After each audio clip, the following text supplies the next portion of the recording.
Welcome to Bedtime Whispers, where darkness comes to life and nightmares become reality. The invisible link. It was more than 10 years ago when my boyfriend was drafted into the army. I have to say that we were not both 18 years old at the time. He was working at work. Top management change somewhere in Moscow and in all cities and districts unannounced. No one is to serve without military aid. Serving, no problem. Just then, after the reforms switched to 1.5 years instead of 2. We had been dating by that time for over 1 year. Well, how did we meet? 200 km to the village in which both parents, and about 150 km between our cities in which we work and learn. But how much during this time occurred incomprehensible and impossible accidents that connected us despite the distance and class divide. It is difficult to count. But about this I will write sometime later. I should mention here that I am neither a Buddhist nor a fatalist. I did not believe in fate back then and thought it was all nonsense. My mother was a Komsomol member and my father was a third-generation St. Petersburg intellectual. I had no chance of growing up not to be an atheist. So Dom too, Sergei Lazarev, and Cosmopolitan magazine were not about me. I let my beloved go with a light heart. He was an adult, athletic, with a military profession. And if we split up in 1.5 years, that is how it should be. I did not promise him anything, and he did not promise me either. So he left at the beginning of winter. A month later, I got a letter. If you know, it was military post, without stamps. It says everything is okay, everything is good. The phones are in the commander's safe. When the combat unit is over, they promise to return them. 5 lines. Only the letters are gigantic and slip down.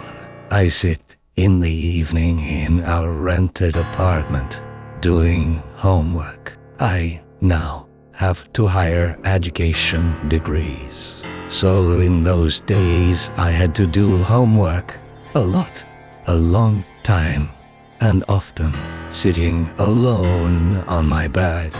My neighbor to her parents rolled away. In the corner of the computer mumbles music for background. In my head formulas, one-on-one creeping up. My department is not philosophical, but the very real, fundamental, technical. And then it's like a rush of cold air. I look up and the corner where the computer was standing is gone. The air around it trembles and twitches. The image snakes, as when I bang my eye hard against something. Inside this snaking oval, it's like another room. I see a white curved headboard, the edge of a rough blanket, blue and white linen, some kind of tin tubes, a tall window in the distance without curtains, and a cold night behind it. And it was as if a nasty hospital smell was coming from there.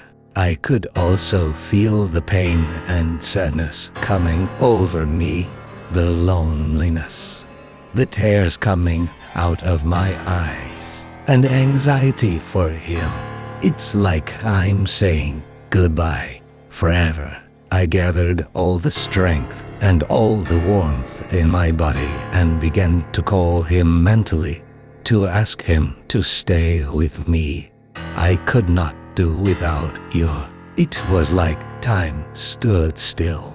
I was in the phase, and I was in the phase. The oval collapsed. The flicker merged into a line and disappeared. At first, the sound from the computer came back. Then the angle was the same as it had always been. The usual angle, the squashed chair standing. I'm sitting there, not dead or alive. What should I do? Yell, cry. Who do I call? There's no connection to him. If you tell anyone, no one will believe you. I looked at my watch. The numbers stuck in my memory. A week later, I got a two-phrase letter from him. I'm fine. I love you. The letters are crooked, as if written by touch. 2 weeks later, he called me. Everything was fine, he said. Communication is terrible.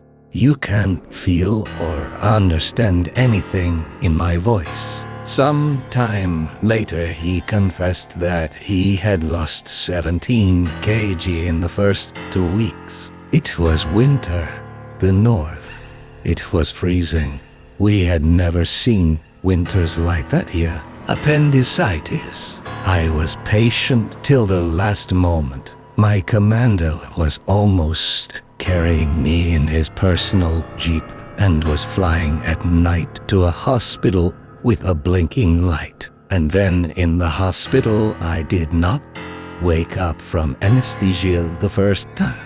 The doctors thought it was an emergency in the unit. As he told me, there was just such a black cloud around and the stars. Prickly, I see. And then his voice distinctly cold, warm, like mine. And he went. And he woke up. The time, he said, the doctors wrote down as he woke up. I asked him quietly.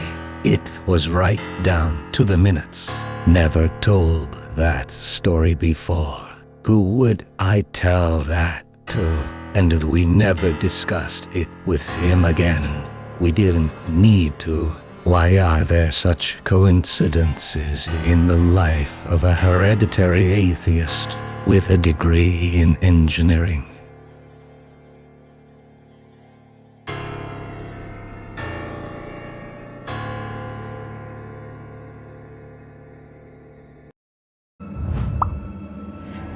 Thank you so much for your attention.